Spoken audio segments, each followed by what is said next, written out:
ಇವತ್ತು ನನ್ನ ಫ್ರೆಂಡಿಗೆ ಗಾಡಿ ಓಡಿಸಾಕ್ ಕೊಟ್ಟರೆ ಸೀದಾ ಹೋಗಿ ಗಾಡಿಗೆ ಇಕ್ಬಿಡೋದು. ಫುಲ್ ನೋಡಿ ಗೈಸ್, ಇಂಟ್ರೆಸ್ಟಿಂಗ್ ಆಗೈತೆ.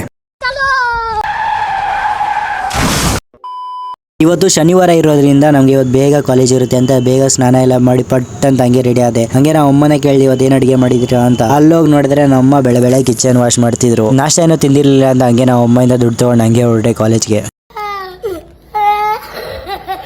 ಹಂಗೆ ಕಾಲೇಜ್ಗೆ ಹೋಗೋವಾಗ ಹೋಟ್ಲಲ್ಲಿ ಹಂಗೆ ರೈಸ್ ಬಾತ್ ತೊಗೊಂಡು ಹಂಗೆ ತಿನ್ಕೊಂಡು ಹೊರಟೆ. ರೈಸ್ ಬಾತ್ ಟೇಸ್ಟ್ ಮಾತ್ರ ಗುರು ನೆಕ್ಸ್ಟ್ ಲೆವೆಲ್ ಇತ್ತು. ಏನಾದರೂ ಮನೆ ಊಟ ತಿಂದಿಲ್ಲ ಅಂದರೆ ಒಂಥರ ಮನ್ಸಿಗೆ ಸಮಾಧಾನ ಏನೂ ಇಲ್ಲ. ಹಂಗೆ ಕಾಲೇಜ್ಗೆ ಹೋಗೋವಾಗ ನಮ್ಮ ಫ್ರೆಂಡ್ ಸಿಗ್ದ ಅಂತ ಅವ್ನಿಗೆ ತಗೊಂಡು ಹಂಗೆ ಕಾಲೇಜ್ ಅಂತ ಹೊರಟೆ. ಬೆಳಗೊತ್ತು ನಮ್ಮ ಸಪ್ತಗಿರಿ ಸರ್ಕಲ್ ಹತ್ರ ಟ್ರಾಫಿಕ್ ಅಂದರೆ ಟ್ರಾಫಿಕ್ ಗುರು ಅಪ್ಪ. ಕಾಲೇಜ್ ಬಂದು ಹಂಗೆ ನನ್ನ ಫೋನೆಲ್ಲ ಆಫೀಸ್ ಸಬ್ಮಿಟ್ ಮಾಡಿ ಹಂಗೆ ಹೊರಟೆ ಕ್ಲಾಸಸ್ಗೆ ಅಂತ. ಸ್ಯಾಟರ್ಡೇ ಬಂದ್ಬಿಟ್ರೆ ಗುರು ಮನ್ಸಿಗೆ ಒಂದು ಸ್ವಲ್ಪ ಖುಷಿ, ನಾಳೆ ಸಂಡೇ ಆರಾಮಾಗಿ ಎಂಜಾಯ್ ಮಾಡ್ಬೋದು ಅಂತ. ಹಂಗೆ ನನ್ನ ಫ್ರೆಂಡ್ದೇನೋ ಶರ್ಟ್ ಸ್ಟಿಚ್ ಮಾಡಿಸ್ಬೇಕು ಅಂತ ಹಂಗೆ ಟೇಲರ್ ಅಂಗಡಿಗೆ ಹೋದ್ವಿ. ಏನು ಕೊಡ್ತೀಯಾ? ದುಡ್ಡು ಯಾರು ಕೊಡ್ತಾರೆ? ಪ್ರಿಂಟಿಂಗ್ ಮಿಷಿನ್ ಇದೆಯಾ? ಹಂಗೆ ಬರ್ತಾ ದಾರಿಯಲ್ಲಿ ನಾನು ನನ್ನ ಫ್ರೆಂಡ್ ವೈಷ್ಣವ್ ಹಂಗೆ ಒಂದೊಂದು ಸಮೋಸೆ ಮತ್ತೆ ಸ್ವಿಂಗ್ ಕುಟ್ಕೊಂಡು ಸೀದಾ ಹೊರಟ್ವಿ ಮನೆಗೆ. ಬರೋವಾಗ ಒಂದು ಗಾಡಿ ಓಡ್ಸಕ್ಕೆ ಕೊಟ್ಟರೆ ಒಂದು ಸೀದಾ ಹೋಗಿ ಗಾಡಿಗೆ ಇಕ್ಬಿಡೋದ.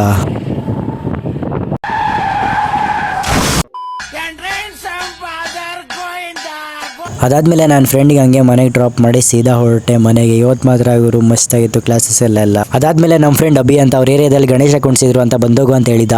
ಅದಕ್ಕೆ ನನ್ನ ಫ್ರೆಂಡ್ಗೆ ಎತ್ತಾಕೊಂಡು ಸೀದಾ ಹೊರಟ್ವಿ ಗಣೇಶದ ಹತ್ರ.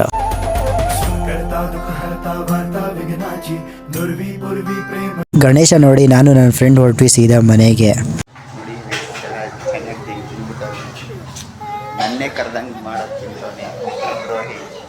ಎಷ್ಟು ಉರ್ಸ್ತಾವ್ರೋ.